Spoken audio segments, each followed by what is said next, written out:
eternal gratitude for your protection, Master. How is London? I've not seen beyond these walls in such a long time.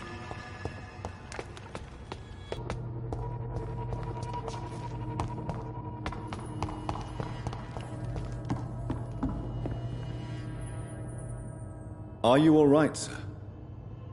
What are you doing here? I could ask you the same question. Don't you know this is a quarantine zone? I'm Dr. Jonathan Reed. I'm investigating the epidemic. You had better get to a safe place while you still can. Oh, really? Well, go investigate somewhere else, and leave me be. I beg your pardon? I said go. Leave me alone, sir. Rodney, you're the man who killed that gang member, are you not? Is that why you are hiding in this godforsaken place? Yes, I did. I did not even know his name. Then why did you kill him? That arsehole always mocked me for the color of my skin. Usually I let it go. But not that night. We fought. He died.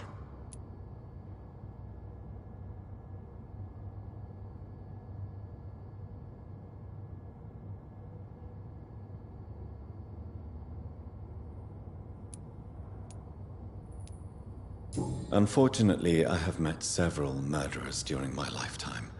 You don't look like them. I can tell you're no cold-blooded killer. You're right, sir.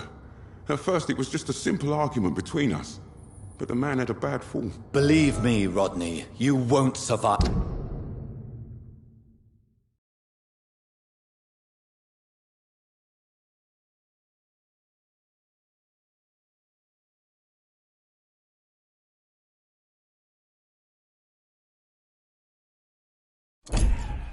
I've here long. No matter what you did, you must go back to where you used to live. I'll go back to the docks then. But if I die, remember that the blood of Rodney Grader will be on your hands.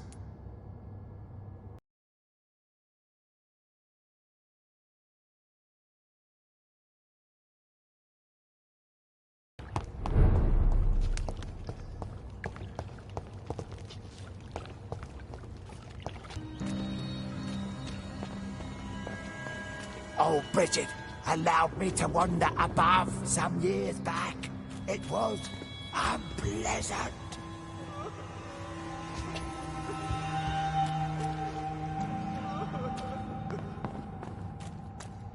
We're at your mercy.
So, Mr. Hooks and Nurse Hawkins are an item.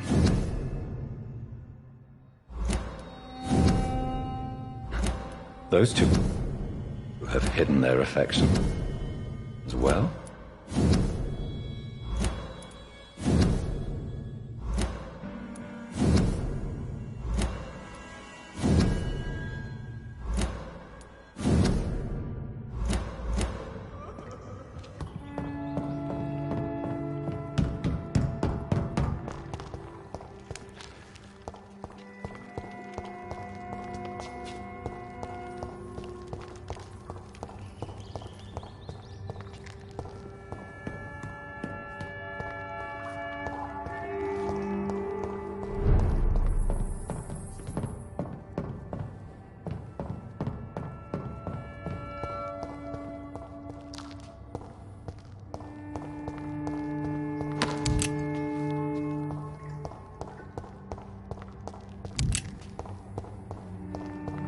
It's locked.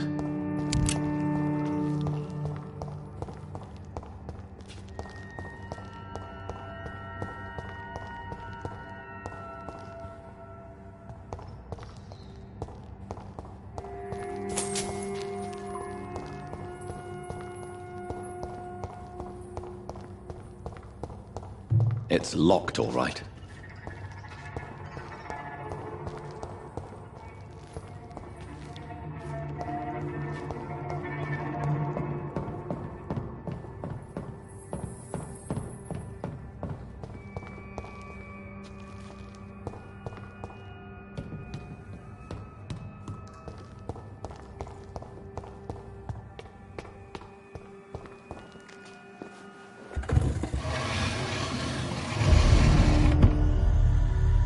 Welcome back, Dr. Reed. Would you like to take communion with me now? Sean, are you eating raw flesh? It is the sacred flesh of the mortal lamb. Our Lord's bountiful transmutation for the sustenance of his believers.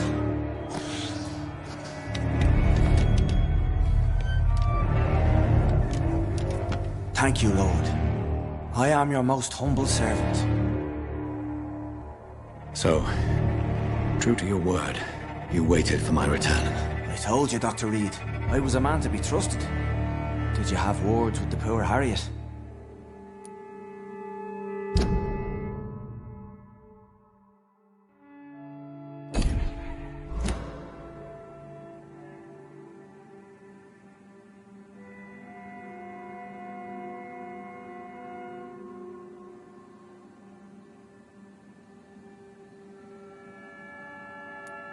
You make no distinction between the living and the Skulls, do you? We are God's children, Dr. Reed. One and all. And he's determined to save us.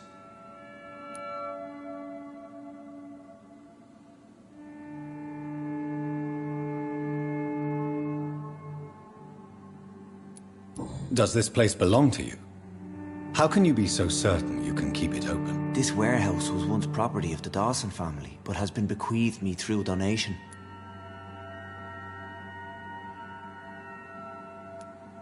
The Dawsons?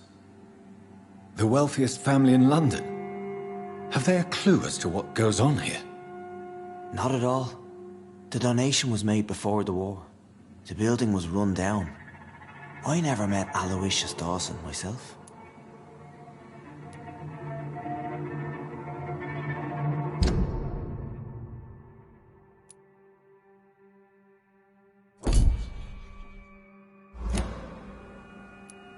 So you have the run of the place and no one's taken notice? As long as we keep to ourselves, we interest no one.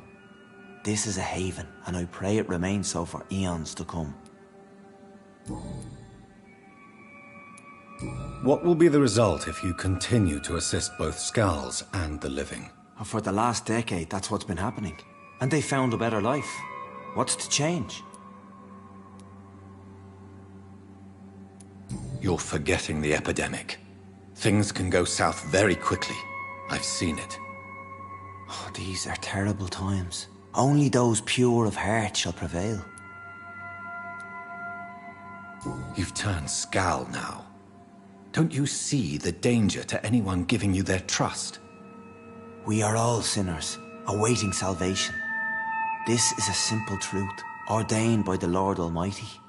I am a seeker of his glorious light. Harriet, Miss Jones has been behaving in a most violent manner. She's going to need special attention. That's precisely the reason I brought her here. To meet old Bridget. She's the guide Harriet requires. Who is this old Bridget?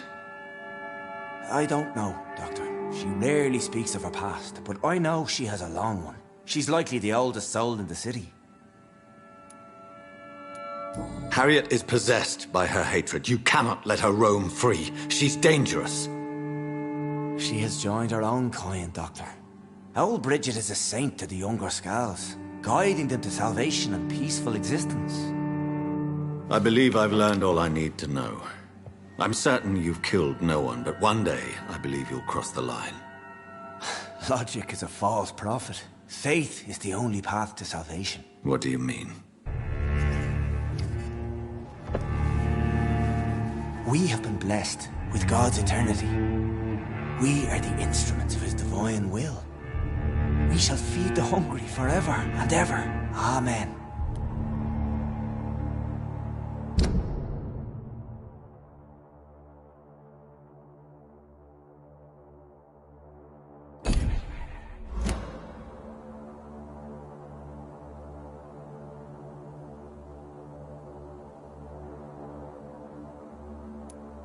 I haven't the luxury of being able to satisfy my hunger on staunched blood and lifeless flesh. Give yourself over to God, Doctor. Expel your urges and kneel before the Lord in praise. These urges... You know the hunger will never be satisfied. I've come to embrace the everlasting craving. I have sworn to feed only upon the flesh of the dead. It is now my sacrament. Take, eat. This is my body. So saith the Lord.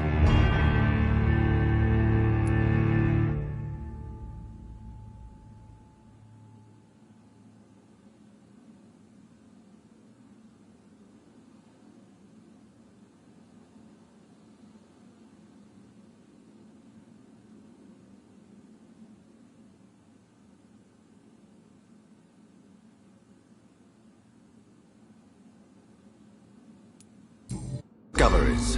Vampire blood would enhance your metabolism, perhaps even heal you. If what old Bridget says is true, I'll give you some of mine. I'd rather not. It would be extremely awkward. You have no choice, Sean. It's the only way to protect your cheptel, those still amongst the living. No, Dr. Reed. God made me this way. Who am I to disobey His will?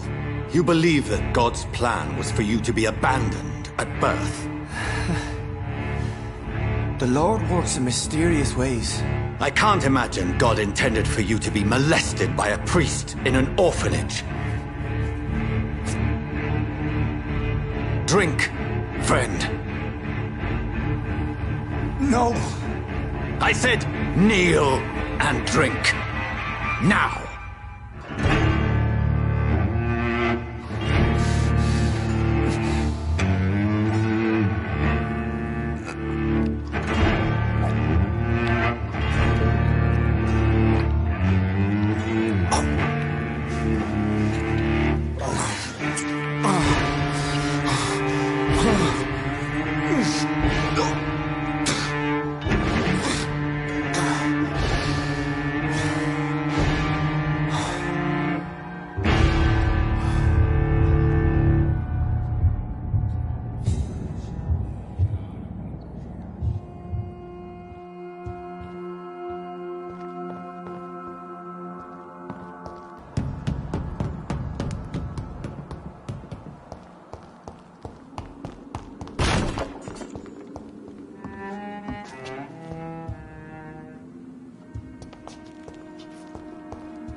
Another corpse thrown in the streets.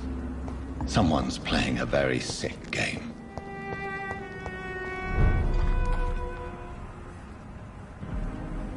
Glad to see you again, Mr. Reed.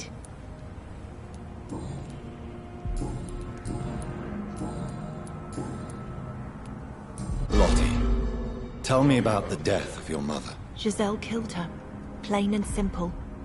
She killed her with her daily whims, her laziness, and her complaints. That's quite a statement. You can't kill someone because you're fickle. Mother was very ill, but I forgave Giselle. What I couldn't stand was how she cried at her funeral like she was the one left alone. Perhaps your sister is not as tough as you are. I know that, and I don't blame her. It just makes me sad that my own sister is the person I understand the least. Giselle is the only family you have left. Don't you think it's time you forgave her? Sometimes words are harder to forgive than acts, Dr. Reed.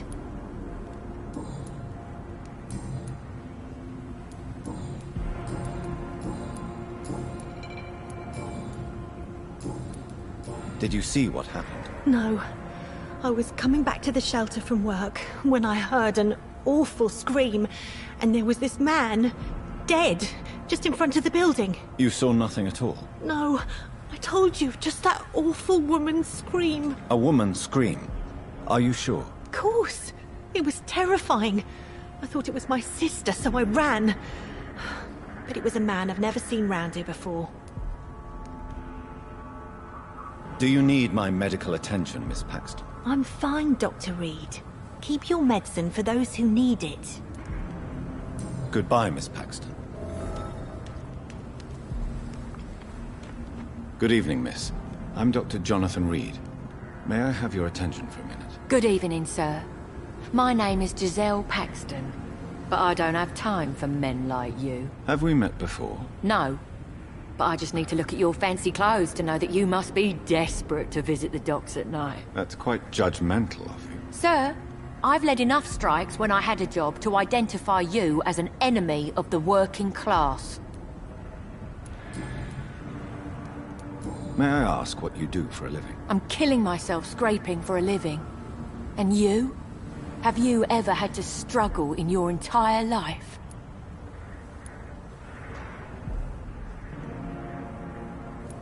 As I told you, I'm a doctor. You have to work a lot to earn that title. Oh, a doctor. Born with money in a nice house, were we? Was Daddy a banker or a doctor himself?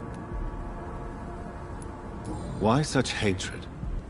Are you judging me by my clothes and my job? Course I am. Fuck, you're so blind. You don't even see your privilege. Lazy people like you disgust me.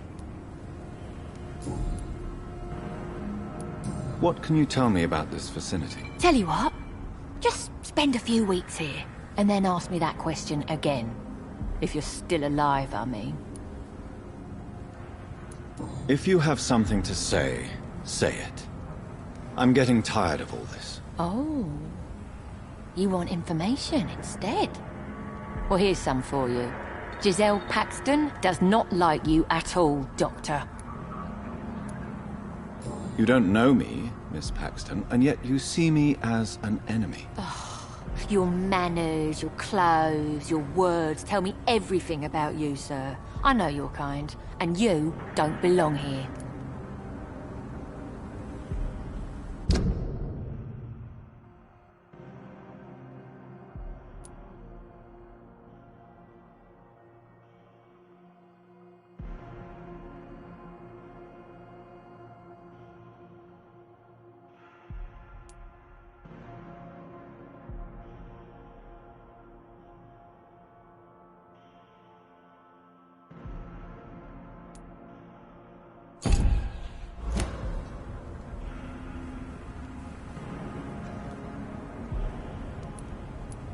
Oh no, Miss Paxton, you really don't know my kind.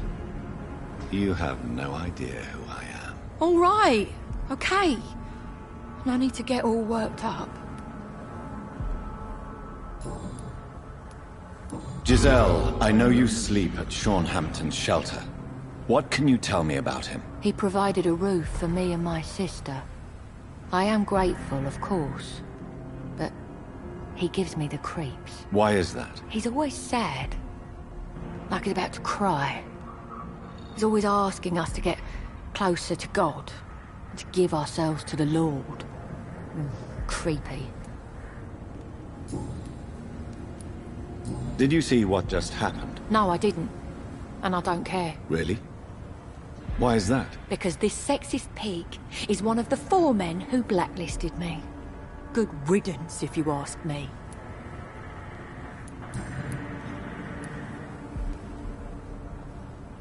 You speak of strikes and class enemy.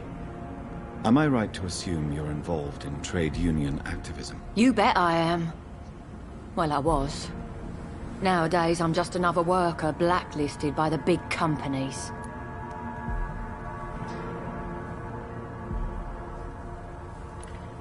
You lost your job because of your beliefs. Those bastards really hate a worker who refuses slave wages and unsafe conditions, especially when it's a woman.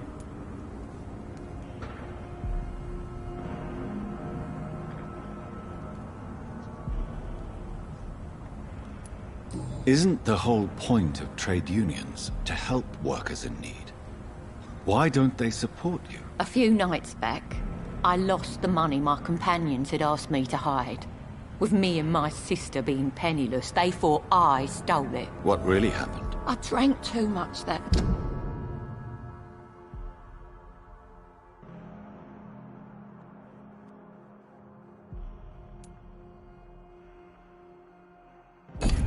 night. Strange men saw me count the money in that bar. Some sort of militia in uniform. I'm sure they robbed me.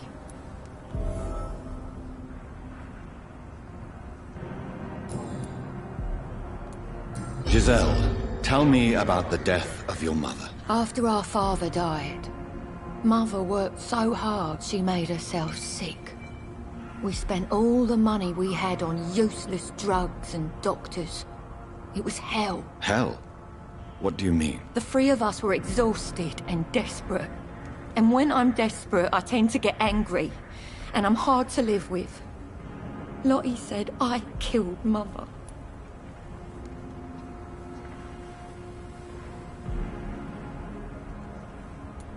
Your sister was suffering too. I'm sure she didn't mean what she said. I don't want to talk about that. It was years ago. We Paxton sisters are tough. We don't apologize.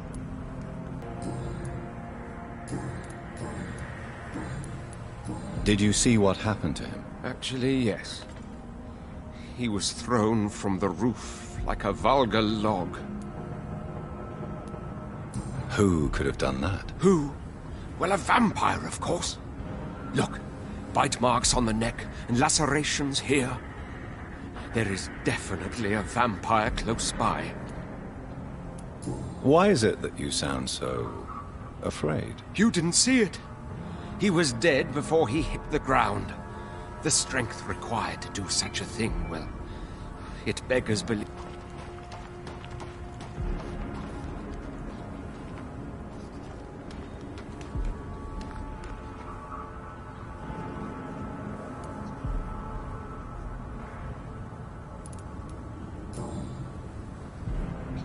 I know this brooch.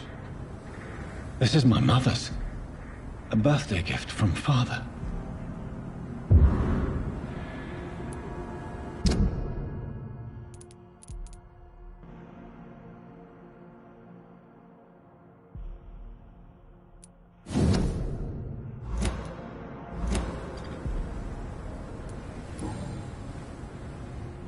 "29 Pretty Orchard Street."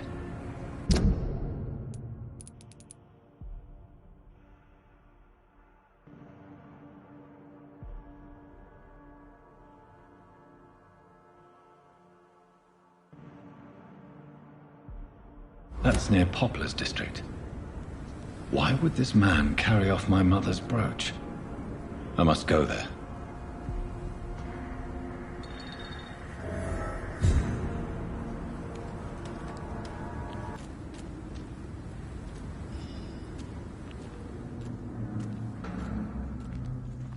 Steady, boys! You've got one of them!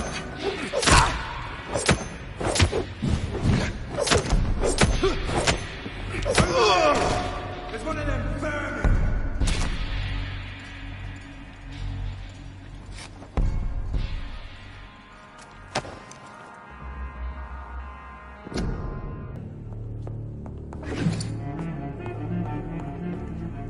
This window was shattered with violent force. Someone's been pulled through it and dragged through the street. Who could have done that?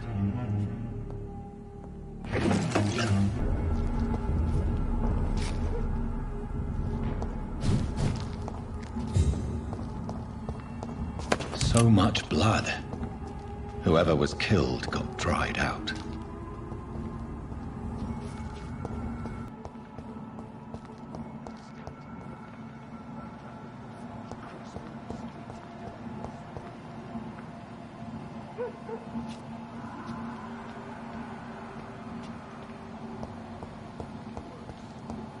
Being baited by leeches playing a nasty game.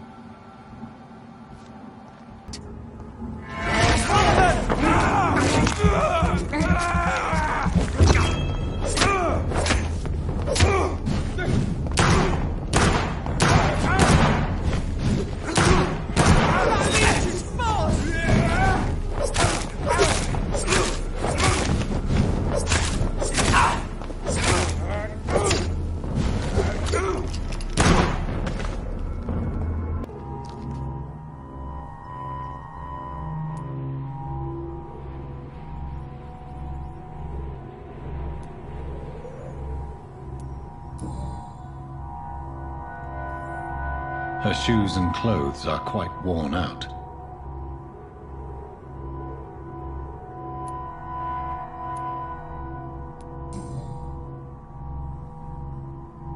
This is the very flower my mother tossed on Mary's coffin.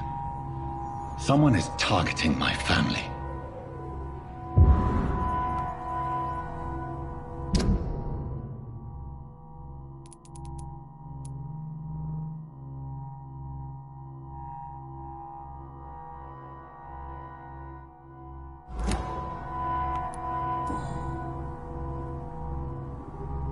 The marks on this woman's neck were made by the fangs of a vampire.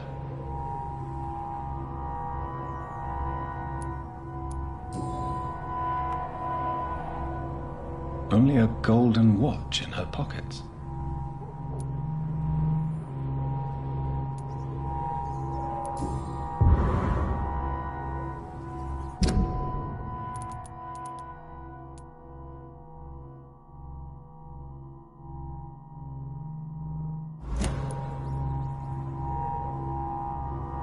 I see you.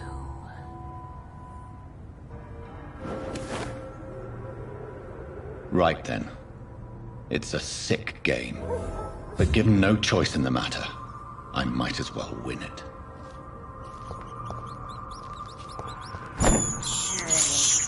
I have this thirst for blood.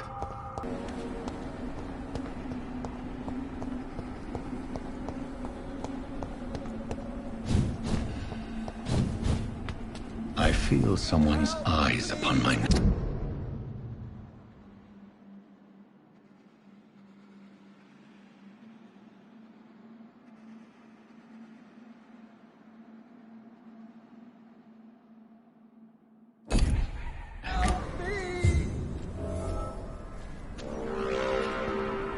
In the name of Christ, someone help me!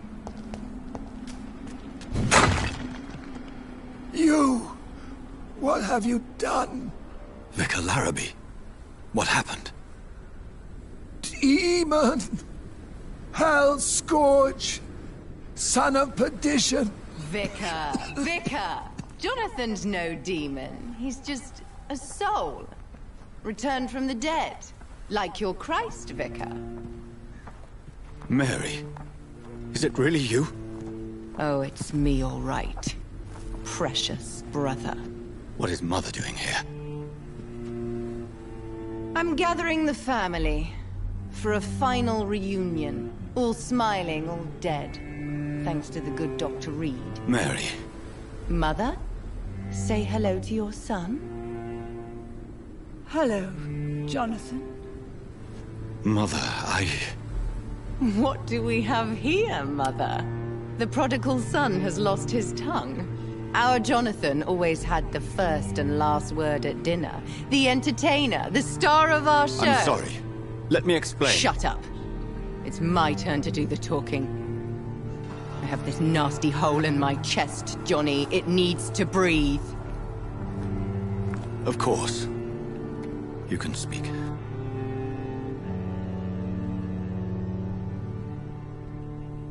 My prayers went so long without an answer. My husband, killed in France. My child, carried away by the flu. My brother promising to return in his letters, then disappearing in thin air. I went from hospital to hospital. Cemetery to cemetery. Grave to grave. I've lifted every stone in London, searching for an end to the nightmare. And there you were. In front of me. On a dark pier. The hunger had taken me. The joy to have finally found you.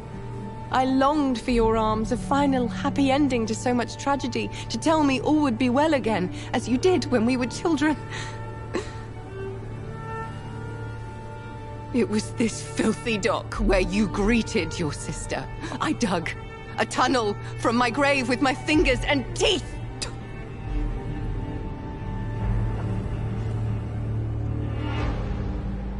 Mary.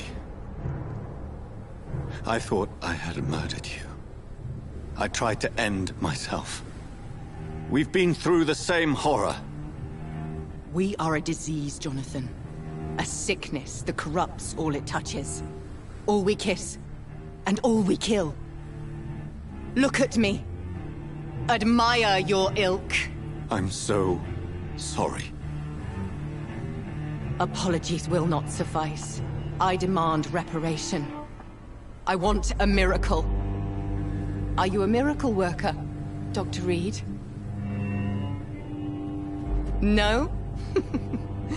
I'll show you mine then. The family Reed, reunited and complete, living forever in a red sea of eternal love. Time to go, Mother. Say hello to my son for Mary, me. wait. I have made friends with vital knowledge. Vampires. We are not alone, Mary. With time, we can learn to live almost as we lived before. How long? What? How long will this masquerade continue? I've been watching you. All these nights in Whitechapel, pretending you're still a doctor. You believe you're just fighting a disease. But it's you, the disease. Jonathan, you! I'm a scientist. I'll find a solution. Let our mother go, please. You're always the one to sway me to reason, Jonathan. But before, your motivations were always pure. Now you're tainted. Let her go! She has no part to play in this. Very well. Have you heard our good doctor? You can go home, Mother. Go home and rest in peace. Yes, I'll go home and rest. It's so easy to make them obey or forget. Puppets for our pleasure. I've seen you have your fun.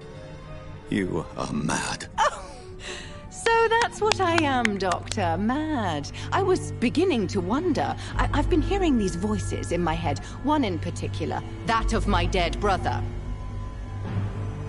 This is the reason I must kill you. Not for your betrayal. Not for our poisonous kiss. Not even for the lies you tell yourself. No. It's so that smooth and wicked voice will stop ringing in my ear. Mary. No, don't! Time to die, brother. And this time for good.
Come to me, Jonathan.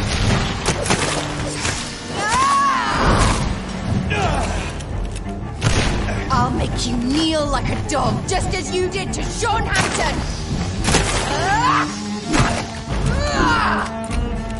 You...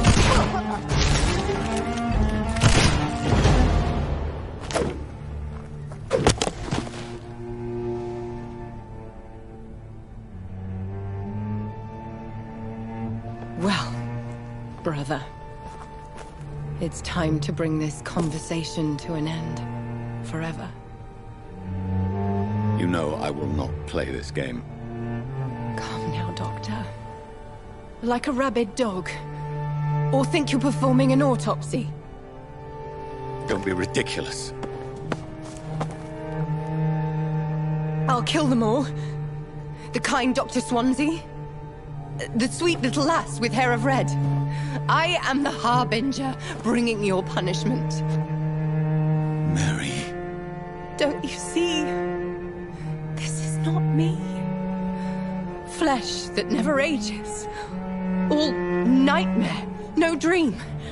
Bring it to a close. Let me sleep.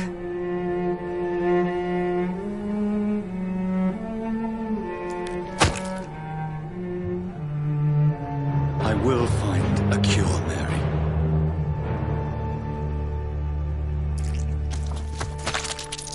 I swear it. Then, at last, I can forgive you.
Blood.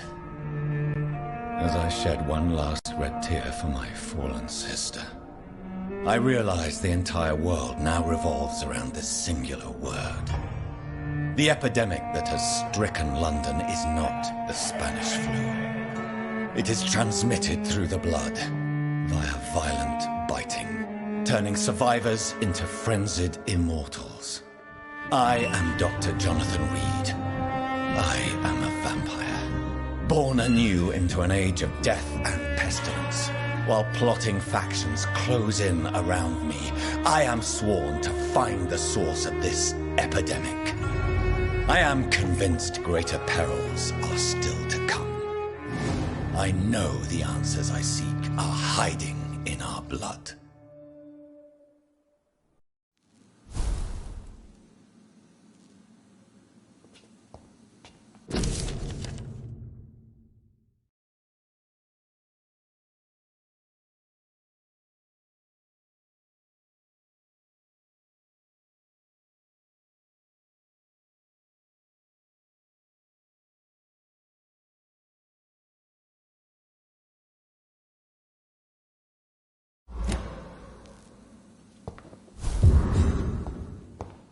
The flower's dying. It needs water.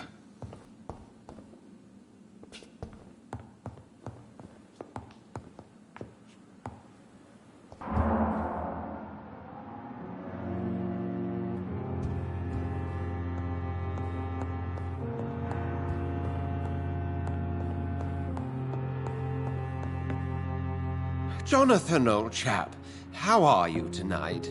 I've seen little of you of late. I was conducting research in my room, away from the nightly routines. Of course, of course.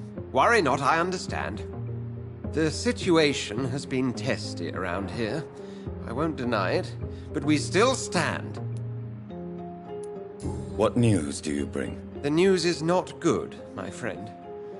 We try to keep the epidemic at bay, but street violence is escalating quickly. How bad is the epidemic? It is killing the infected patients faster. In less than 2 days now. The only blessing is that they are contagious for a shorter period. Tell me more about the violence. Jeffrey McCallum seems to have sent his war dogs on a hunt.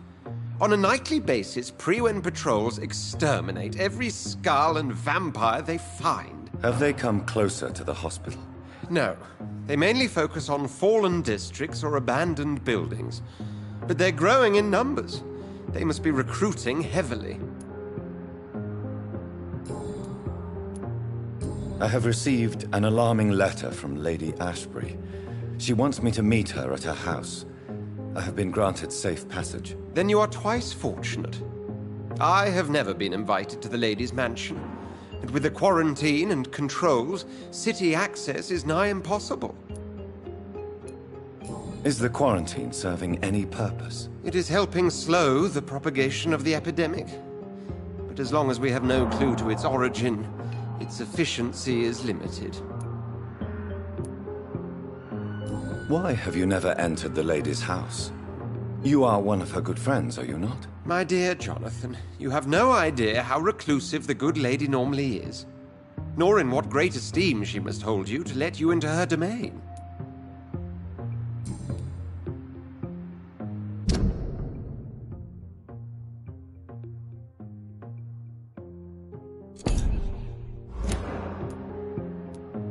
Have you any reliable friends in the West End who might assist me? Unfortunately, you will be alone.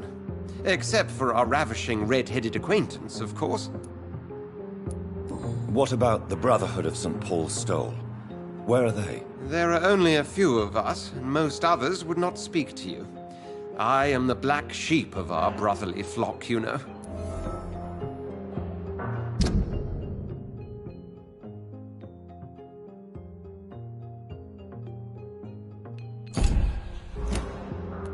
What of my commission here at Pembroke Hospital? Nothing to fear, Jonathan. Your position here is in no jeopardy.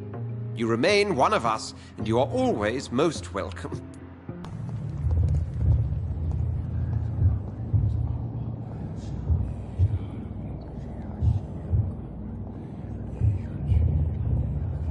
You must prepare, child, for the earth is bleeding and the harvest is upon us.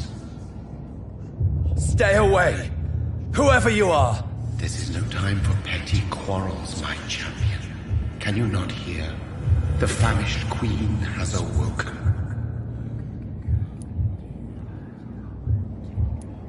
I am not your champion! But of course you are, son. As surely as you are the blood of my blood. I had to kill Mary! I have known your pain, child. Do not succumb to... Silence! I dismiss you, now! The land calls for a champion. All and everyone needs you. Silence! I'm tired of all these puppet shows.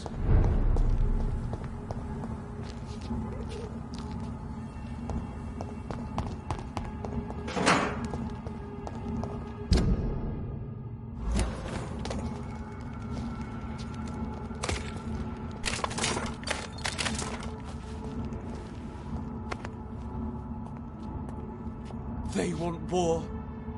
I'll show them war!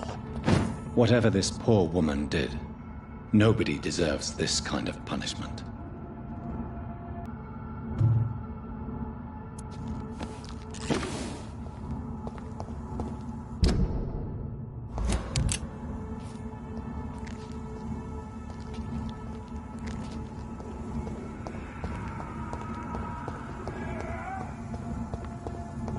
So this is where she lives. What a splendid house.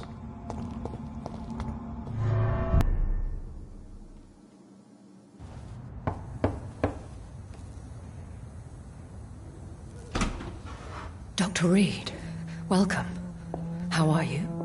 As good as one can be, considering the circumstances. Yes. Death and affliction seem prevailing themes of late.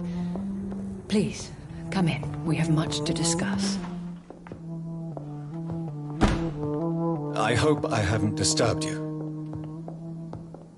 Not at all. Actually, I was counting on you visiting me tonight. How strange, this painting. Beautiful, melancholic, yet with a haunting dignity. Indeed. A long time ago, a friend asked me to paint this for him. But I kept it in the end. I did not know you were a painter, my lady. There are many things you do not know about me, young Ekon.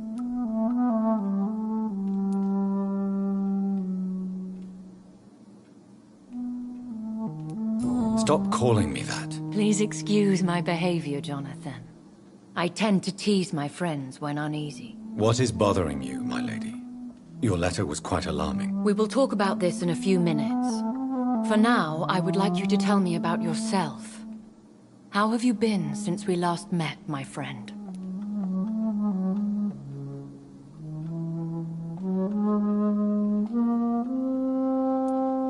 I came to the conclusion that my maker, whoever he might be, must be a powerful vampire. Certainly extremely old. How have you reached this conclusion? He is the only immortal I've seen appear in an ethereal form. His voice, his words seemed ancient. It was disturbing. I am afraid you are right. The simple fact that your blood made Mary such a strong Ekon proves that you must be of ancient lineage. I felt this power, radiating like an aura every time he appeared. Most ancestral vampires of England were killed by the Guard of Prewen half a century ago. I wonder who your maker could be. You have no idea who he could be? Some of the ancient ones fled England. Some may still be in hiding. All I know is you, my friend, are a pawn in some secret and obscure game of chess. My sister Mary. She was made a vampire in the same way I was. She was the one killing all those people everywhere I went. Vengeance is a powerful force for those betrayed. Made vampire through careless error. Victims by surprise.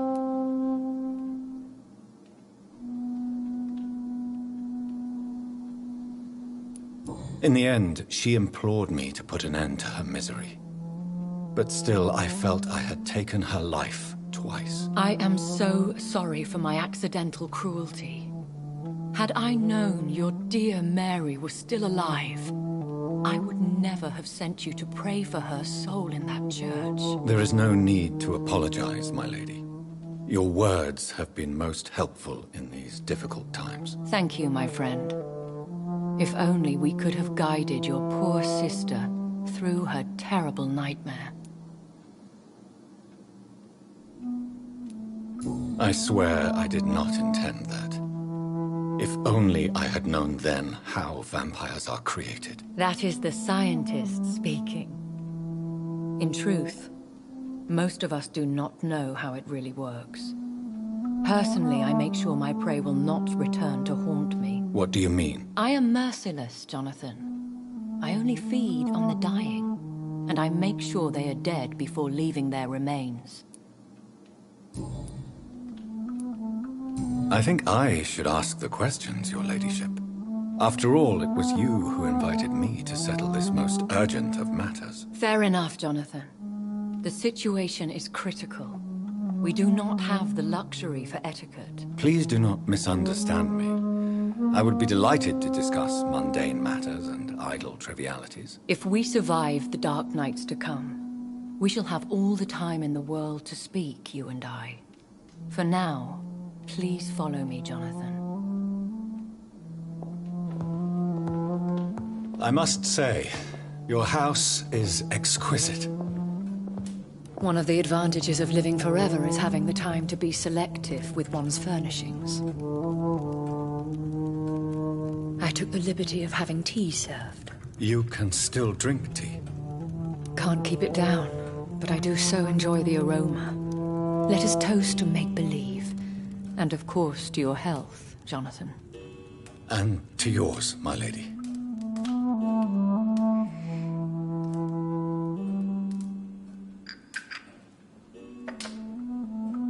Please, call me Elizabeth. So, my lady, why, truly, did you invite me here? I've been asked to deliver an official invitation to meet the Ascalon Club. Who are they?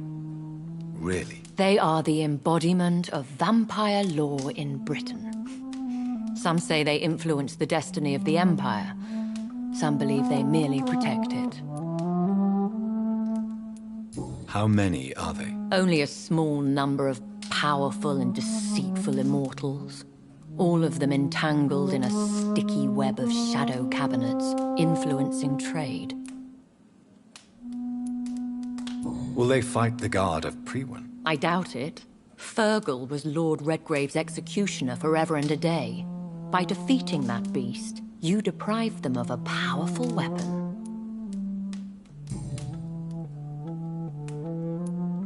Why use you to contact me? Because they know we are close. The Ascalon Club has many spies. Their main occupation is gathering information and then deciding how to use it. Have they threatened you in any way? Not at all. Their message surprised me at first.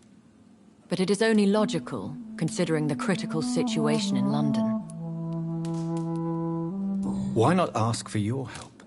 Since you are obviously a powerful and influential immortal yourself.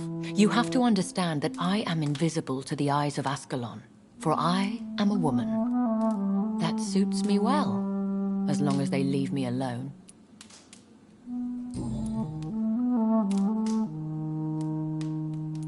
Should I trust them? Of course not. Do not misunderstand me. They can be very useful, but I believe their long-term goals differ from yours. Why meet them then? Because nothing truly important can be achieved in this city without their consent. They could be powerful allies in this current situation.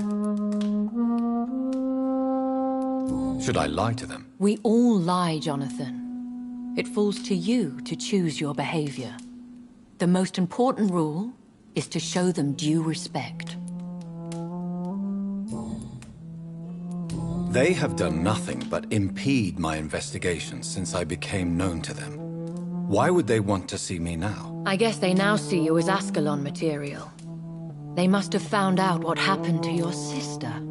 Proof of the potent blood flowing through your veins. I'm not sure I can accept their invitation. I have seen their handiwork. How Fergal the Beast imposed the club's law. You have no choice, Jonathan. Even I would not openly defy Lord Redgrave, the chairman of the Ascalon Club. What can you tell me about Lord Redgrave? Who is he? Lord Redgrave is the founder and chairman of the Ascalon Club. Most mortals know him as the Earl of Bristol. He is rich and extremely influential. Have you met him? Only on rare occasions, for he never goes outside the club. And women are not awarded membership, even immortals. How old is he? How long has he been a vampire? Lord Redgrave claims to be the progeny of William Marshall, the most valiant knight who ever lived. If that is true, he could be very old. How powerful is his reach? The Ascalon Club may be the most influential secret society in England. Not all its members are immortals, but they are all very powerful. They are not all immortals? How is that? The club is mainly comprised of political figures who seek the safety and expansion of the Empire. The most loyal are awarded immortality. Any familiar or famous names? As the richest, most relentless British tycoon, Aloysius Dawson is considered ideal Ascalon material and has been watched for years. If you are convinced I must meet him, I will heed your advice. Thank you, Jonathan. I understand your reluctance to brush shoulders with London's vampire elite. But we have no choice. Is the situation that critical? Yes. The Guard of Prewen has called for a second great hunt of our kind. And they will stop at nothing to eliminate us. Will the Guard of Prewen and the Ascalon Club fight each other? I doubt it. If Prewen really launched a great hunt, I think most of the Ekons I know would flee the country to escape the bloodbath. I think I saw them kill an Ekon on the way to your house. They seem to have a list with names. To launch another great hunt, they must have collected intelligence on vampire identities and whereabouts. They are a resourceful lot. Should we fight back? I will not be hunted down like an animal again. I admire your courage, Jonathan. But the best way to fight them is to put an end to the epidemic. This is the only way to clear the air. What is a great hunt? The first great hunt was launched about 75 years ago. In just a few nights, the Guard of Prewen located and destroyed most of the old British vampires. Why start a second one? Prewen has always seen us immortals as a threat to mankind. My guess is they suspect one or more of us is the cause of the epidemic.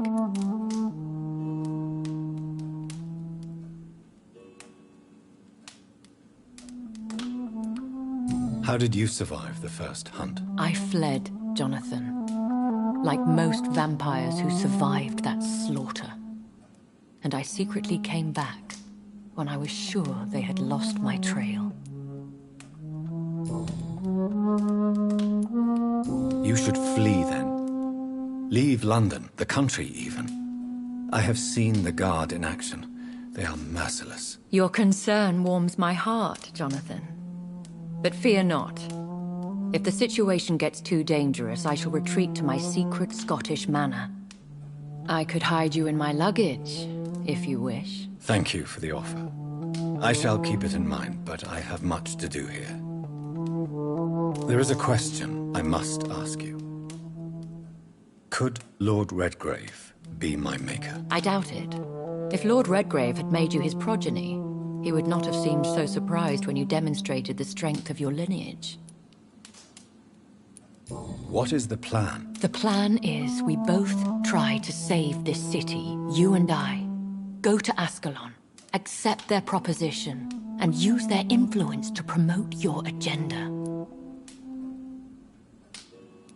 How can I save London? The epidemic is the priority.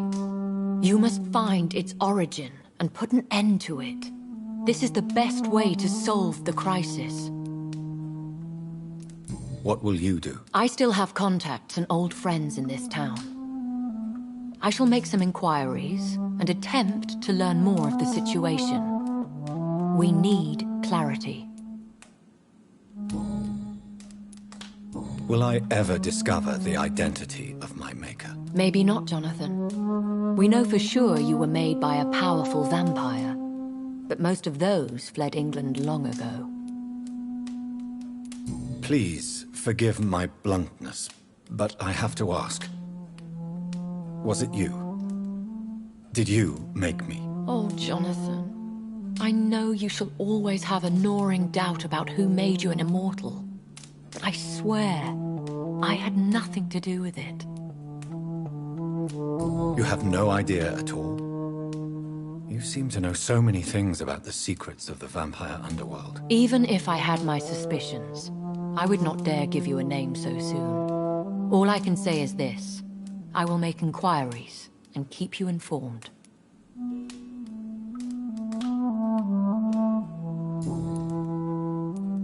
One day soon, I will have to find the answer to this mystery. And I shall help you in your research, I promise. For now, you must go to the Ascalon Club and play their game. Will I see you again at the Pembroke Hospital? No. You will find me here if you need me. I shall conduct inquiries alone, and we can then share our discoveries. Will you not visit Pembroke again? No. I must remain discreet and avoid attracting attention to Pembroke Hospital for the time being. But how will you sustain yourself? I shall not, Jonathan. Fear not. I'm used to it. When will we meet again? As soon as you meet Lord Redgrave, I suppose. Fear not, my dear. I shall only be a heart's beat away. I want to thank you for all your support and your help, my lady. Could you do me a last great favor and call me Elizabeth? I should be honored, my lady. Then it is settled. Finally, some good news in these dark hours. Thank you. I appreciate the advice. I had best prepare myself to meet this Lord Redgrave now. How thrilling to meet the Earl of Bristol in the flesh, so to speak. Something tells me you're not very keen on the man. Don't get me wrong.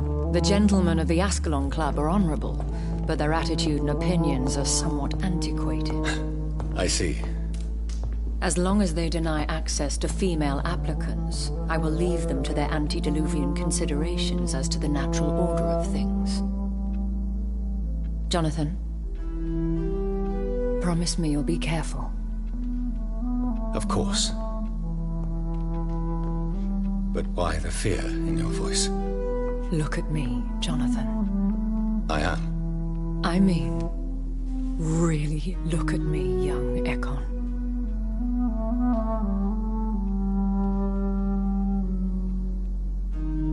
We may be deceptive by nature, but this heart of mine has always told the truth.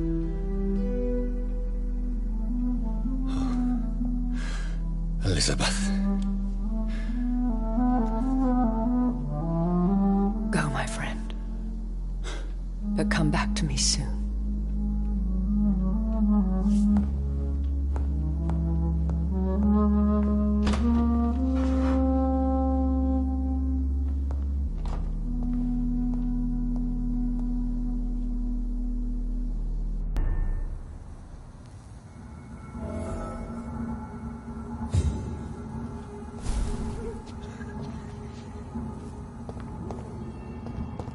So, time to visit the Ascalon Club.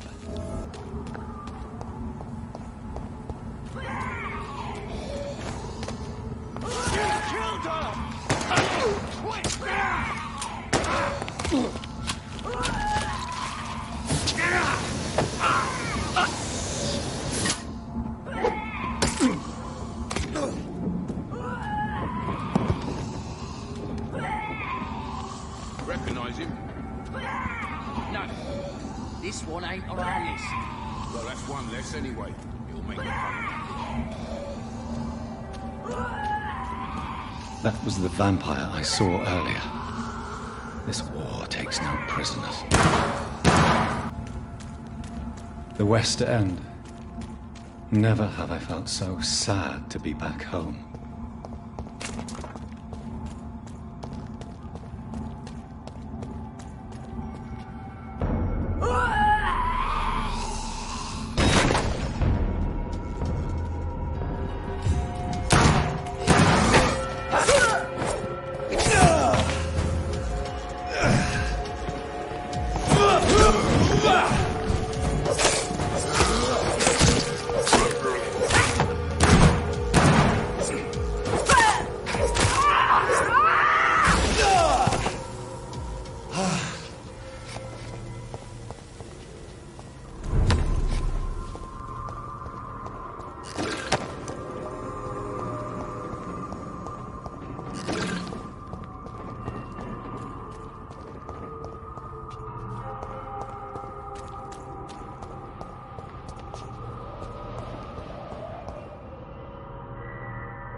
It's locked.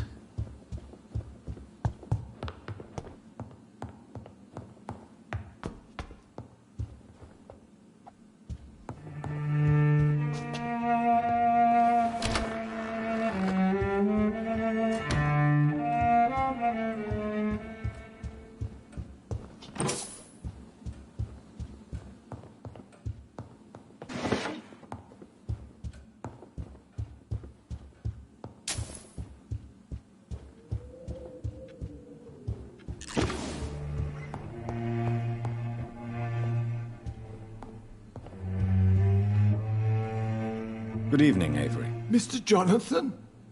I can't believe my own eyes. Oh, it's a miracle. We all thought you were... Oh, sir, your poor sister. What a tragedy. I know, Avery. I know about my sister's murder. Miss Reed expected you to return to assist with the funeral, right up until the last minute. Where have you been, Mr. Jonathan? We needed you here.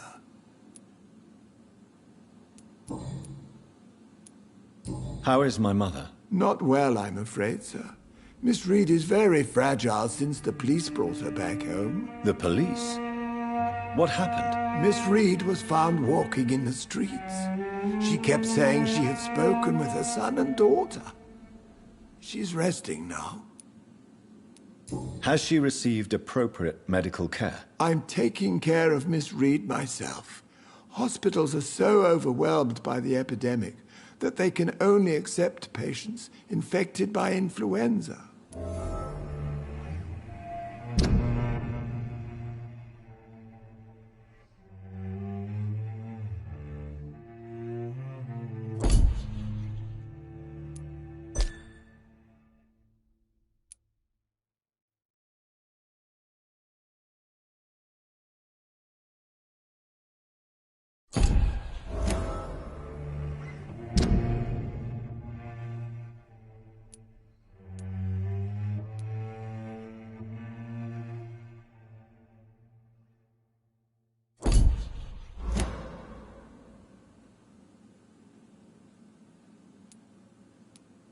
Perhaps we could arrange a short trip.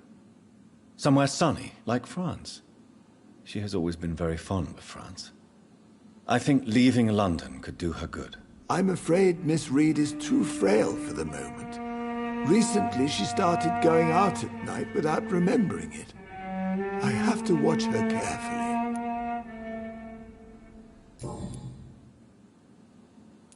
What is the situation in this part of town? For a time, the West End seemed spared by the epidemic. But the situation is getting much worse. Have you no relatives anywhere? I'll understand if you want to take a few days to see family. Your father managed to guarantee my earnings as long as I take care of this house, sir. My sisters are dead, and I've never met my nephews. I'll stay, sir.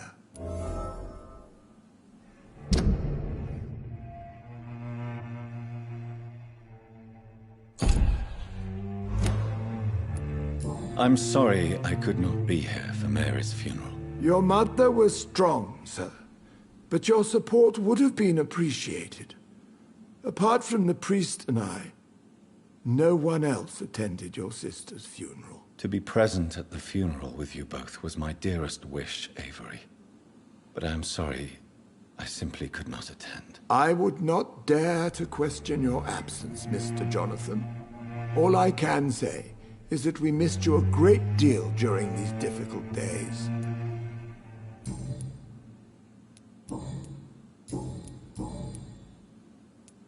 Tell me the truth, Avery. Do you feel forced to stay here? Would you leave this house without the arrangement made by my father? No, sir. I have nowhere else to go. And I promised your father I'd take care of his family as long as I lived. This house is dead, Avery. There is a curse on this family. You really should consider leaving.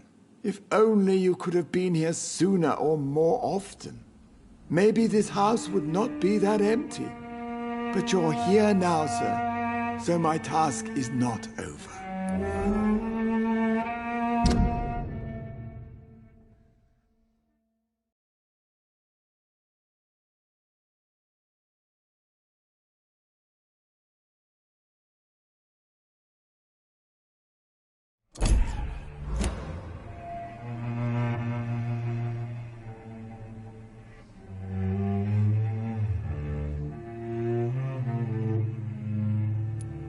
You have served this family extremely well, Avery. Your support during these terrible times is much appreciated. Then I will stay. All I ask is that you take care of my own funeral if I die before the end of the epidemic. No mass grave, please, sir. Do you really think I don't take enough care of my mother, Avery? Yes, I do, Mr. Jonathan. You clearly have something more to say. Speak your mind, Avery. I know you work hard to help the sick, but what will you do once the epidemic is over?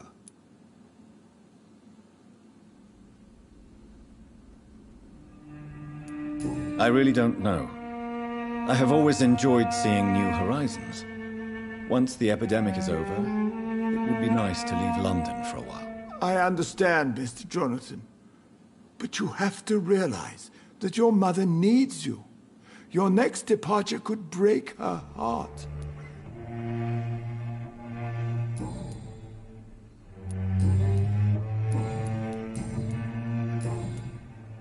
Do you need medical attention, Avery? Thank you, but I'm all right. Goodbye. Of course, Mr. Jonathan. But please...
Mother. Good evening. I'm right here, Mother. I'm finally home. Yes, for this son of mine was dead and is alive again. He was lost and now found. But where is your sister? Where is Mary? Mary? She is gone, Mother. I know she's gone. The question is, when will she return as you have? I miss my grandson so much. It's been days since their last visit.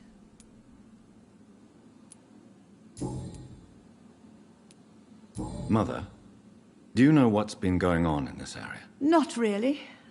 I don't go out much due to the epidemic, and when I do, I tend to get lost. What do you mean you get lost? I hope you don't go outside alone. Of course not. When I go out, your father always comes with me, but he leaves me there sometimes, and I have trouble finding the way back. Have you returned to Whitechapel Cemetery since Mary's funeral? I never want to go back to that awful place. Wait.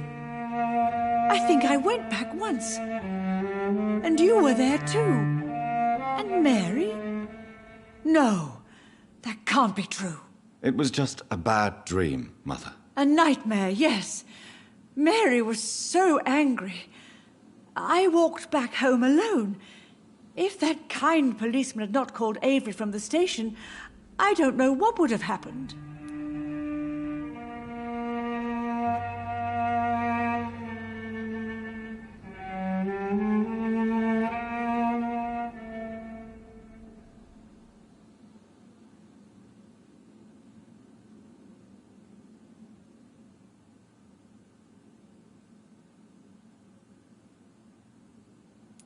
Tell me, Mother, how are you? All alone in this big house with only Avery to take care of you. I'm sad most of the time. Sad that you have left me here alone. Sad that you don't tell me when you come or go. I'm so sorry, Mother. It wasn't supposed to be like this. I was coming home. I was home. London, the Thames, and then it happened. What happened, Johnny?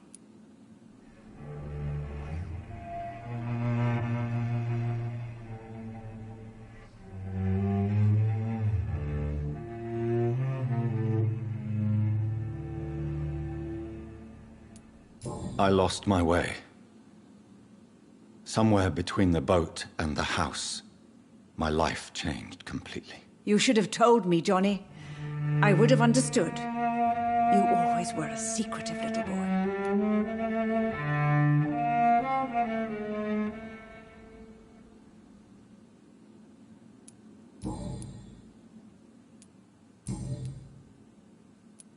Do you need anything, Mother? Can I help you? I just want you to stay with me, Jonathan. Your room is ready. I asked Avery to make your bed. I'll stay as long as I can, I promise. Do you need anything else? Just one thing. Stop staring at me like that. As much as I love you, it breaks my heart to look at those empty and dead eyes. Are you working on a new painting? Not recently. I have trouble focusing on my subject, and my mind quickly drifts. It's the same thing when I try to write poetry. I recently met a talented painter with an excellent technique. I wish you two could meet. I'm sure you'd like her. I'd be glad to meet her. What is her name? Is she famous? Is she dead too? She's not famous, and her name is of no importance. And yes, she is also dead. The important thing is, I hope you two get along. If she ever fancies meeting your mother, I'd be glad to welcome her into my home.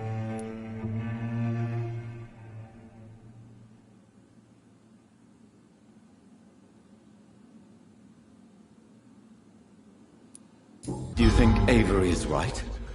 Do you think I should take better care of you? I don't blame you. But you abandoned me, son. A mother should not survive her children. It's unbearable to know you're not here anymore. I know I have failed you since I returned. I even watched you bury Mary from a distance. From now on, I will protect you. You have my word. You don't have to apologize to me, Johnny. Do you think I did not notice how much you have changed? Have I changed that much, Mother? Am I still your son? You are still, and you'll always be. Despite your pale skin, your bloody eyes, and that echoing sadness in your voice.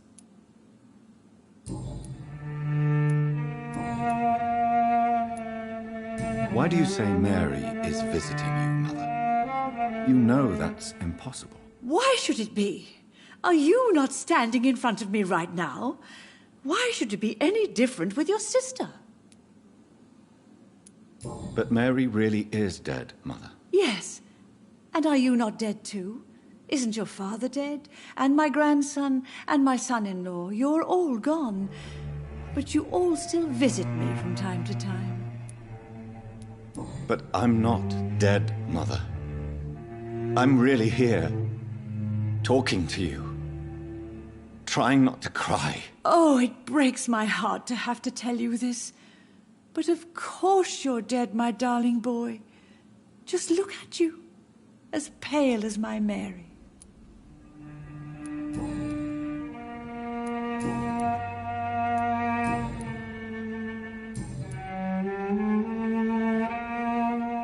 Do you need my I'm all right, son. Don't worry about me. Goodbye, Mother. Jonathan, my dear.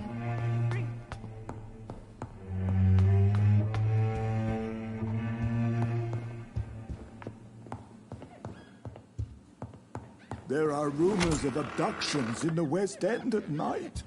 That can't be true. Yes, Mr. Jonathan?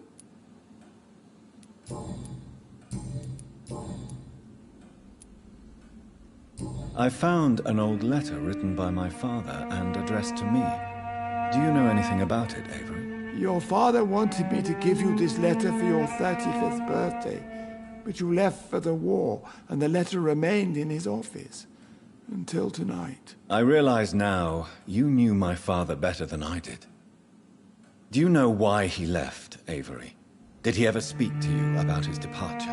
No, sir. Mr. Reed was not exactly forthcoming. Perhaps this letter will give you the information you require.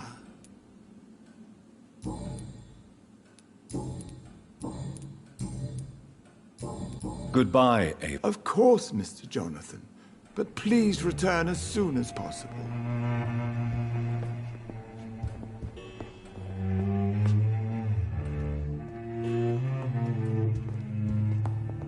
Did you know your good friend Mr. Crossley returned from the war too? But the poor man does not seem well.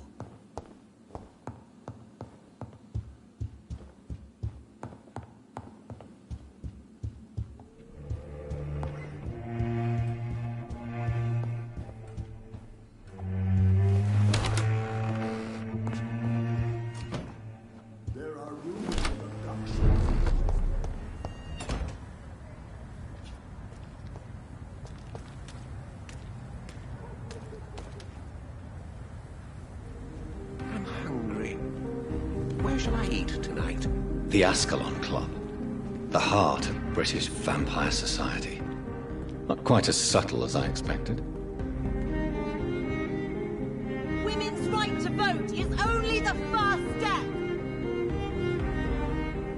Women of all countries Good unite. evening, sir. Please forgive me for disturbing you. I'm a doctor. I never judge a man by his title, but by his attitude. And you are not disturbing me at all. I am Calhoun Russell, and I welcome you. Well, I must admit it's good to receive a warm welcome for once.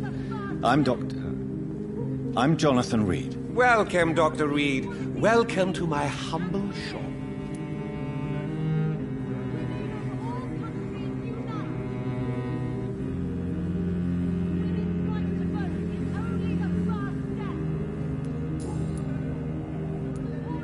How is the situation in this part of town? Life is good and peaceful.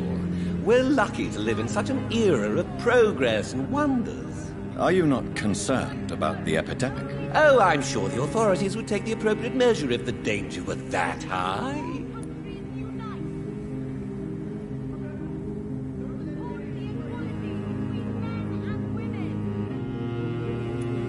I'm afraid the newspapers are seriously underestimating the situation. Things are critical, believe me. Well, that's news then. But I can't believe that things are that bad.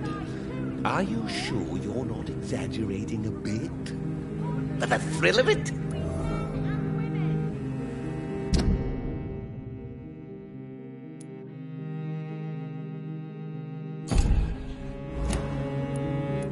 Is it not a little too late to be trading? On the contrary, it is the perfect hour. Believe me, my friend, it is always at night that you meet the most fascinating characters.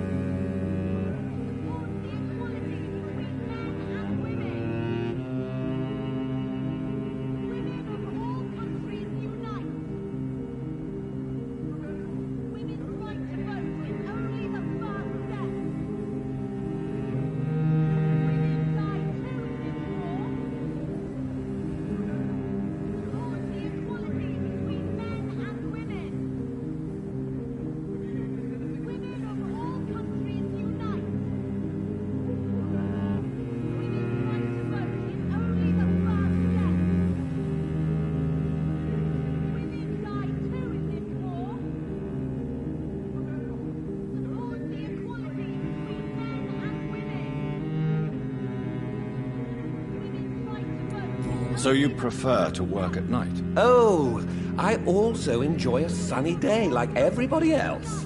But the night always has a certain je ne sais quoi of its own. But what about the epidemic? The bombs and raids? And all the random violence? Please, sir, this is London, England. We will prevail. And if a bomb must fall on my shop, then I'll be there to hear it falling.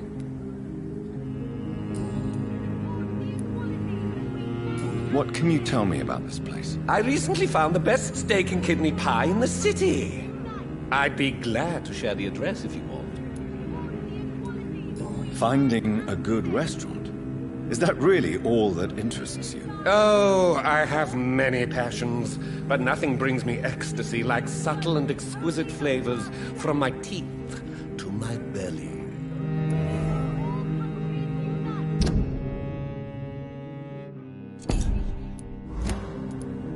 I must confess, I have quite specific tastes when it comes to nutrition. Really? Well, I'm always happy to try new exotic meals. If you ever find an intriguing table, please share the address.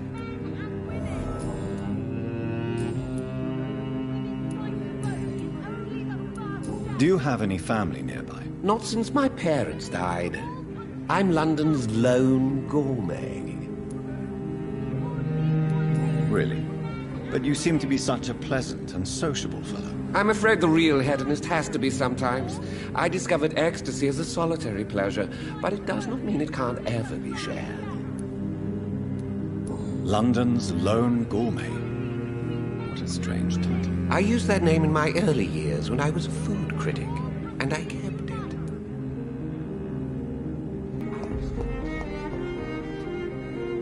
Good evening, miss. Oh my god, no. Please, Mr. Vampire, don't kill me. Please, no. I'm too young to die. I still have so much to offer this world. Wait, no.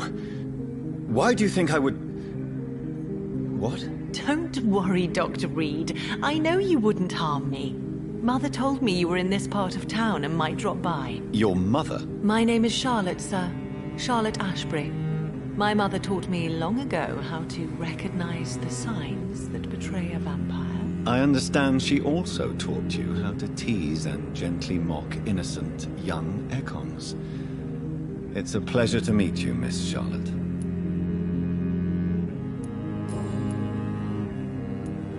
What do you think about this part of town? I was raised here, and I suppose it feels like home. You grew up in this part of town too, did you not? Yes, I was born a few streets away. A small world, is it not? Did you ever imagine that my mother was your neighbor all that time? That you could have met her in a dark alley at night? You won't trick me twice, young lady. We both know Lady Ashbury never hunts or attacks prey at random. Come on, Doctor. Don't tell me you never thought about that possibility. Her fangs on your neck. Oh, are you blushing, Dr. Reed? Is there something that's bothering you? Too much selfishness and individualism for my taste. Even when there was no epidemic. Even if that's partly true, may I remind you that many charitable institutions are financed by the selfish and filthy rich. I suppose you're right. But society must reform and renew itself, or we are all done for. What are you doing out here? You mean, what do I do outside at night, since I am a woman? Let me ask you a question, sir. Would you ask the same question of a man? Actually, yes. I ask the same question to everyone who dares to go outside at night, considering the risks. Well, if you must know, I campaign for the right to vote for all women. Why should I wait to the age of 30 years when men can vote at 21?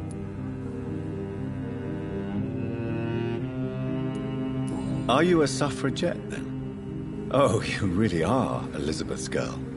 Without a doubt. All adult women have the right to vote in the US, in New Zealand, and in Australia. But women here can't vote unless they are property owners. No need to convince me, Miss Charlotte. I have shared your opinion for a long time. Even before I met Emmeline Pankhurst. Really? Oh. Now I see why my mother appreciates you so much. Too bad there aren't more men like you in the vicinity.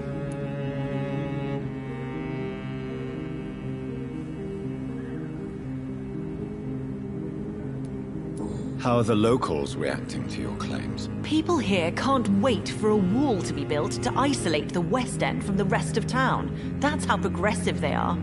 If this happens, Emily and I will blow it up. Explosives are very dangerous, young lady. And who is this Emily? She is my best friend, and a suffragette too. She was supposed to campaign with me tonight, but hasn't turned up. Have you any reason to be worried about her? Recently, Emily started to believe in... well, she got interested in vampires. I'm afraid she might be in trouble. Let me guess. You spoke to her about us, didn't you? Despite your mother's warning. I think I should try to find your friend. Oh, that would be top-notch. I can tell you where she might have gone. You have my thanks, Dr. Reed. And please, don't tell my mother.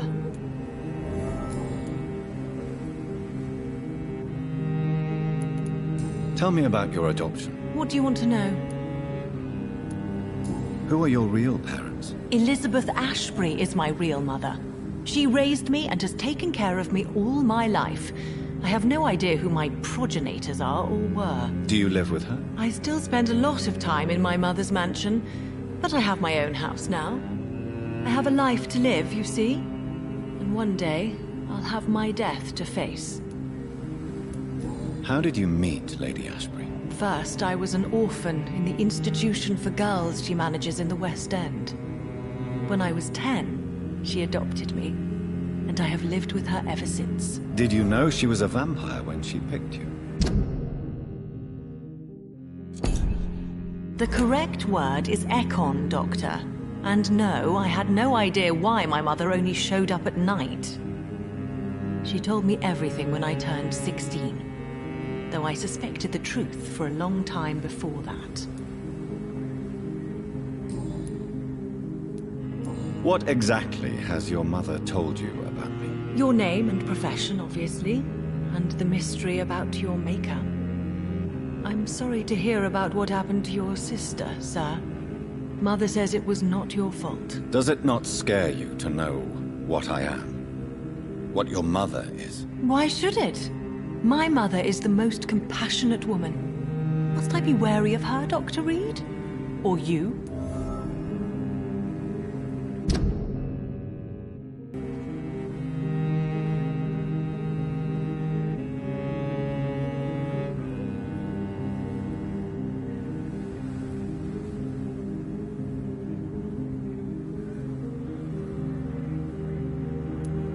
Of course not. You have nothing to fear from me, or your mother. Good to know. And don't worry, my mother told me everything I need to know about vampire tricks, their nature as well as features. Your mother is not like any other vampire I've met. I believe she thinks the same about you, Dr. Reed.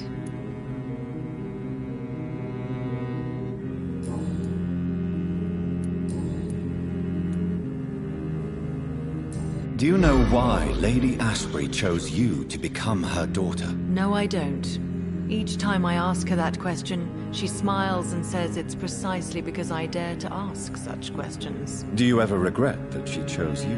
Of course not. Though I often wonder if she adopted others before me. If so, where are they buried? How was it for them to pass through life with a never-aging mother? Goodbye, Charlotte. Give my best... She's been quite busy these last few nights. I suspect you may see her before me.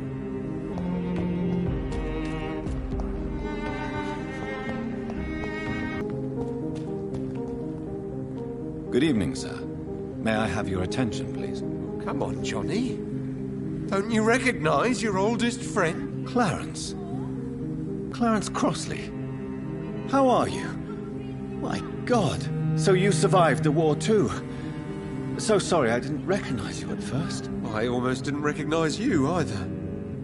War does that to men, I heard. In my case, it was true, for I witnessed the horror that lies underneath.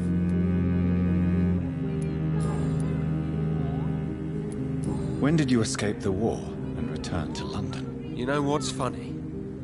I almost never think about the war. Not anymore. I'm involved in another kind of battle now. I know what you mean. I haven't had much time to think about the war either since my return. Of course. With the epidemic, I bet you've been busy as well. Forgive me, Johnny, I didn't want to sound selfish. What is this new battle? Well, I saw terrible things during the war. Horrors I thought I'd forget. They're here too. They're everywhere. Vampires.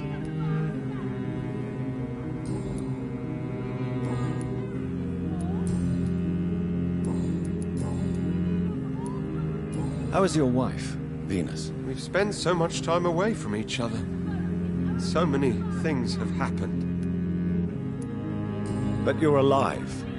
You returned in one piece and you have a family. How many soldiers can say the same? Believe me, it's not quite that simple. Unlike you. Is everything all right at home? Surely Venus was relieved to see you return from France in one piece. Have you forgot what people are like in this part of town, Johnny? Venus fears for our family reputation.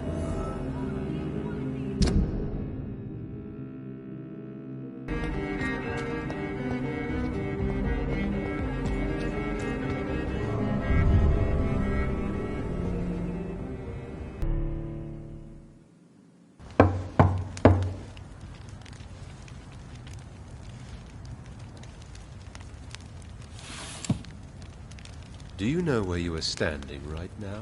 In front of the Ascalon Club, I presume. The Ascalon Club only summons or ostracizes. What is your business tonight? I received an invitation. I'm Dr. Jonathan Reed.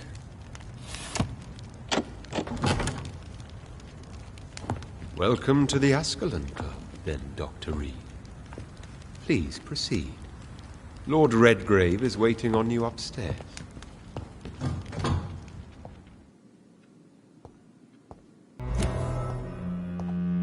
Welcome to the Ascalon.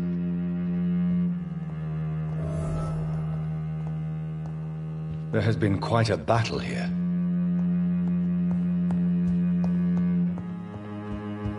I'm sure the Ascalon Club has the money to replace the furniture.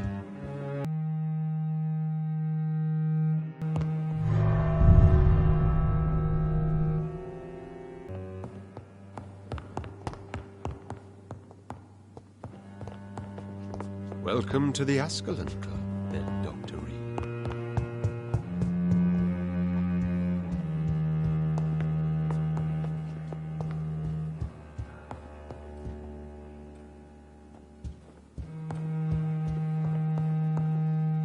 Welcome to the Ascalon Club, then, Dr. Reed.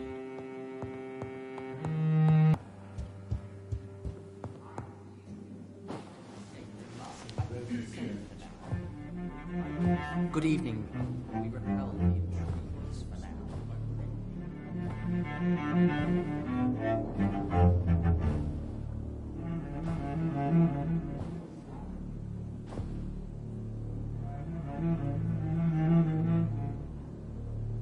My good friends, if I may have your attention. Behold our visitor, the good Dr. Reed. Newborn of blood so pure and strong that even my friend Fergal Bansher was no match for him. Here, here, here! Come forward, young Ekon, for we have so much to discuss. Welcome to the Ascalon Club, Dr. Reed. I am Lord Redgrave, Earl of Bristol and chairman of this exclusive association. Lord Redgrave. At last we meet. I've been eager to make your acquaintance. I've heard some astounding things about you. Please accept my condolences for your loss, Dr. Reed. Thank you, my lord. Lady Ashbury expressed your wish to meet me. Yes. The lady has always been a useful acquaintance, though not always reliable. Is she a good friend of yours?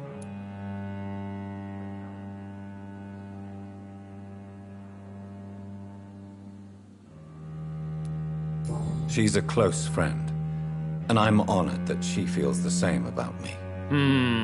The centuries have taught me never to trust a woman completely, especially if she is a mortal. Too prone to emotions, if you ask me. Too fickle when it comes to important decisions. My lord, do not expect me to speak ill of Lady Ashbury. Of course not, and I praise your loyalty. Would you offer the same fidelity to the Empire? What do you mean? I speak of the Skull Plague that threatens London and the country. You have been on the front line in the East End, but the time has come to open up a second front here. The epidemic has escaped the quarantine. You have new cases of the outbreak. We don't know for certain, but we cannot allow the disease to threaten the prominent heads of Great Britain.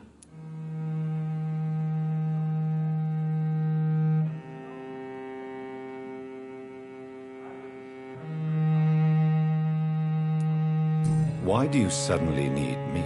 The Ascalon Club only recruits the best, and you definitely fit the bill. Your scientific and medical reputation alone would qualify you as a candidate. You want me to find possible sources of the outbreak in the West End. Is that it? Ah, straight to the point, like all eager newborns. We shall have time to talk about all this, Dr. Reed, but first, I should like to get to know you better. Talk? Is that the only reason you asked me here? Well, no. I also wanted to meet the intriguing Ekon, who made such a powerful progeny of his sister. You have not learned the name of your maker, am I correct?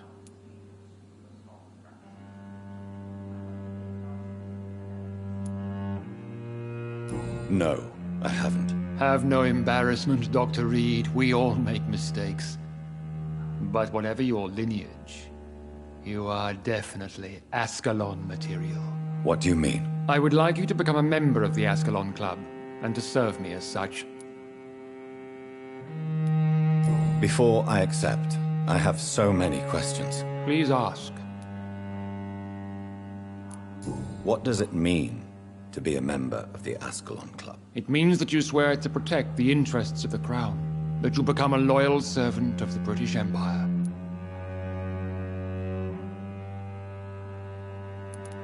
Do you have any official recognition from the government? A charter from His Majesty the King? No. Of course, the Ascalon Club publicly supports the Empire, but the true nature of its members remains a secret. Am I supposed to follow orders? As founder and chairman of the club, I alone am entitled to make demands of our members, and I do appreciate obedience. I killed Fergal, who claimed to be one of yours, sent to cleanse the East End of all skulls. Will his death be an issue? Do not worry. My priorities have changed. Fergal was a zealous servant of mine, but like any servant, he had his limitations and is readily replaced if necessary. What is the Ascalon Club's express purpose? We follow the credo of William Marshall, the greatest knight who ever lived. As was he, we are sworn to protect the British Empire. What does Ascalon mean? Ascalon was the lance wielded by St. George, glorious patron saint of England when he slew the dragon. And like that lance, we pierce the hearts of all our nation's enemies. William Marshall founded the Ascalon Club. Not exactly. William Marshall granted me immortality, and I founded the club a few years later. The good knight has been gone for so long.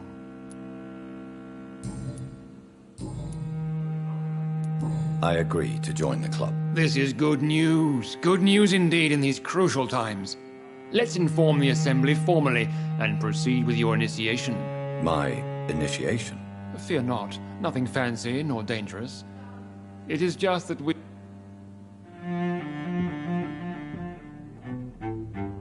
My fellow members, dear friends, please gather and welcome this Ekon as one of our own. Is he worthy? Is his blood pure? Well, speak, Dr. Reed, in front of the most sacred blood. The blood of our beloved William Marshall. Speak now. Will you serve and protect the crown as he did? Yes, I will. Then, young Ekon, it is time to testify with your blood. It is time to sign the Book of Allegiance. I know it's awfully gothic and a tad pedantic, but England's traditions are the backbone of our nation.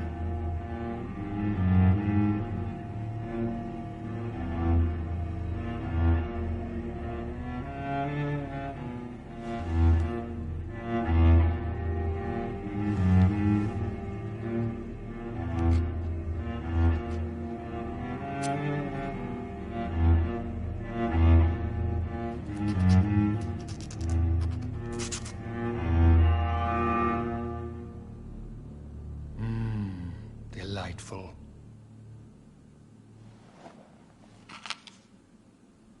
Welcome to the Ascalon Club, Dr. Reed. Take your place among the bearers of the lance. One of us! One of us! I personally went patrolling last night in the West End, and I spotted at least 2 foreign Ekons. This is an outrage. We shall chase these intruders down. I was chased by a gigantic Good evening, Dr. falcon Reed. 2 nights ago. How does it feel to be this evening's centerpiece? Figuratively.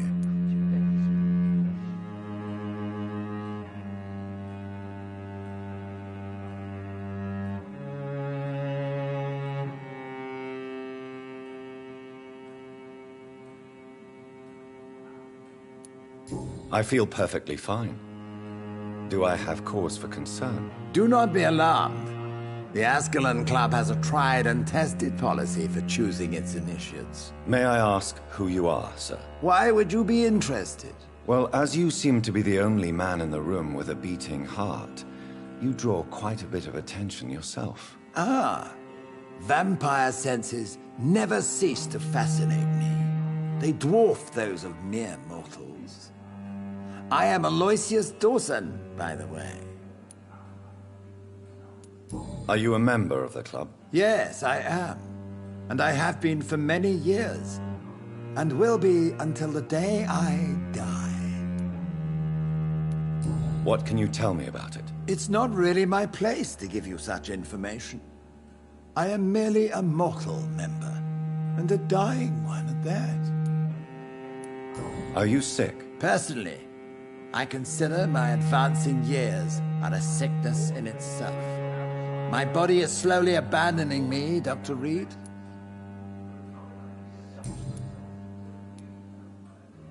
Are you not afraid? You are surrounded by vampires. Sir, it's for that very reason that I joined the club in the first place.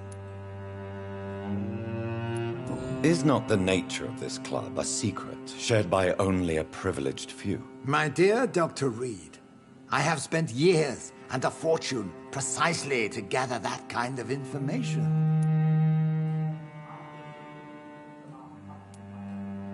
So you asked for membership? I have been a member of many clubs in many countries.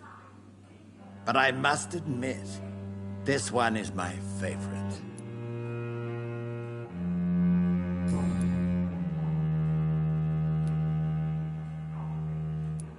What can you tell me about Lord Redgrave? I would not dare speak of our chairman without his consent. Mr. Dawson, of Dawson and Dawson, the wealthiest man in England. It is a pleasure to meet such a prominent figure of London. A withering London figurehead, to be precise. Are you sick, Mr. Dawson?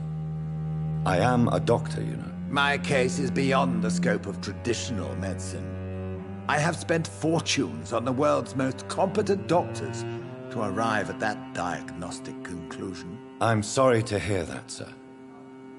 Should I suppose that you're here in search of some form of immortality? Absolutely not. I'm here to implement my plan to save the city I was born in. To cast out the ghastly evil that has us all on our knees. What do you know about the Guard of Priwen? I should not say this, but I admire their commitment. This is what the nation needs right now. But they are our enemies. They are not mine, Dr. Reed. Would you help them? No. There is a time for such methods. But brute force will not be enough to fight this plague. We have to think differently. What is the situation like in this part of town? I am sure Lord Redgrave will enlighten you more effectively than I. Money cannot solve every problem. This mysterious epidemic is going to require more than money can buy. You're right. Money is nothing unless one has the will to wield it. I have a plan, sir. A radical one that will save all that is essential in London. What is your plan, then? Quarantine and barricades are futile. What we need is a wall. A formidable, unscalable wall to isolate the deserving from the infected masses.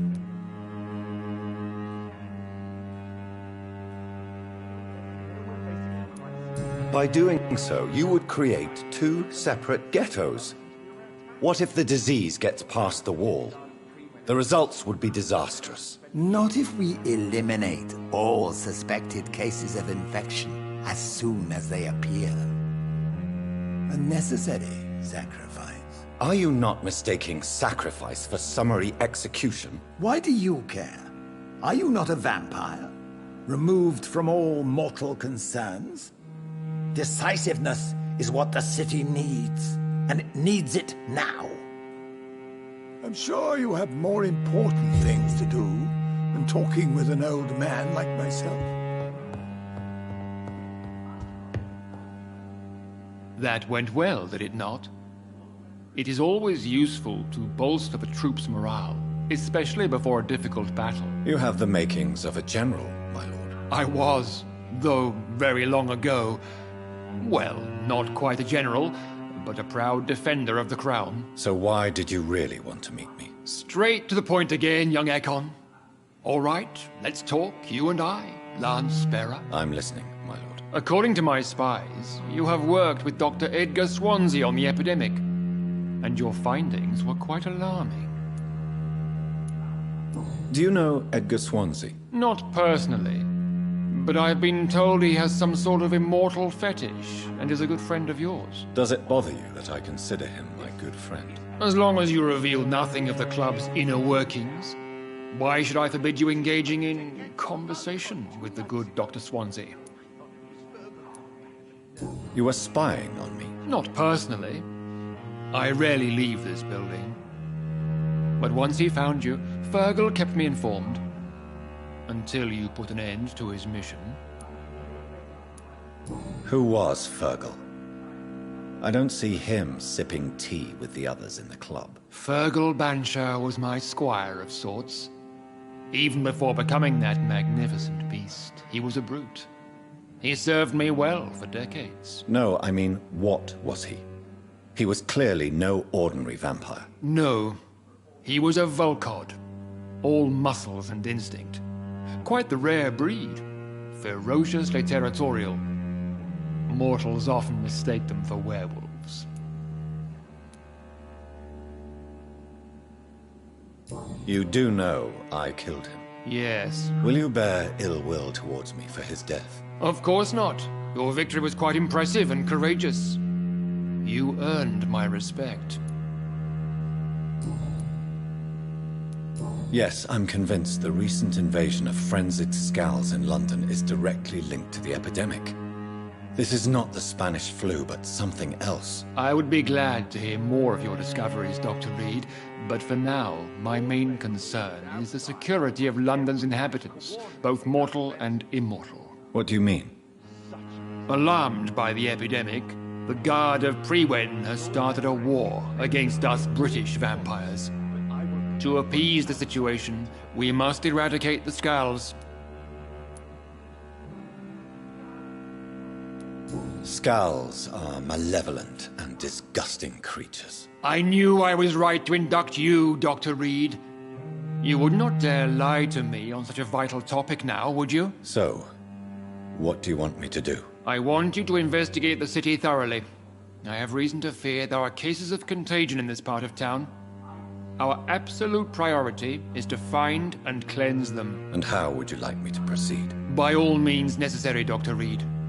You are now a member of the Ascalon Club, and you have carte blanche. Interrogate the locals, follow all the leads you find, and get results. How's your investigation going, Dr. Reed?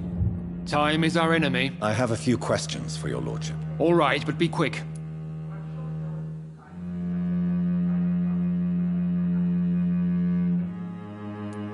You made me swear on the blood of William Marshall during my initiation ceremony.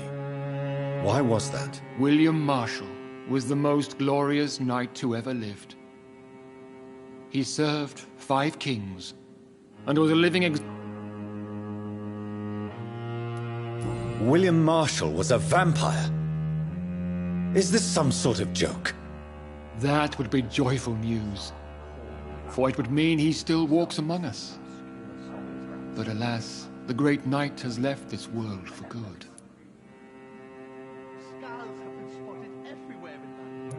Why is his blood so sacred to the Ascalon Club? He was simply the greatest defender of the realm we have ever known. I fought by his side at the Battle of Preston, and he made me his progeny following the fight.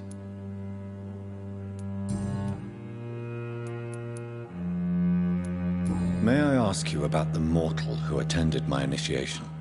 Mr. Aloysius Dawson. A member of the club does not normally ask questions about other members. We trust each other mutually.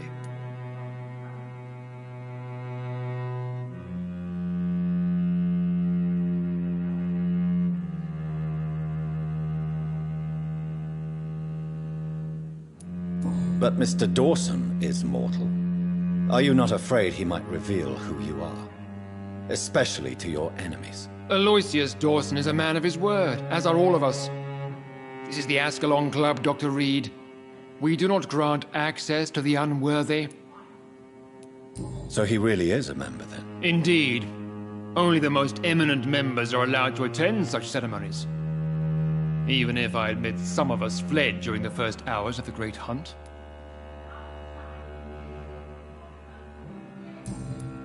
Goodbye, Lord Redgrave. Crisis. But I'm shocked no one yes, took the time Lance to clean Bearer. up the mess inside the club since we arrived. What can you tell me about the Great... It's a major concern, and I'm convinced we'll only get a satisfactory... I have already met Geoffrey McCullum. I am certain he will persist until he has killed every last vampire. The Guard's current successful recruitment campaign... I see. So without the epidemic creating Skulls, the Guard could not convince anybody of our presence. Exactly.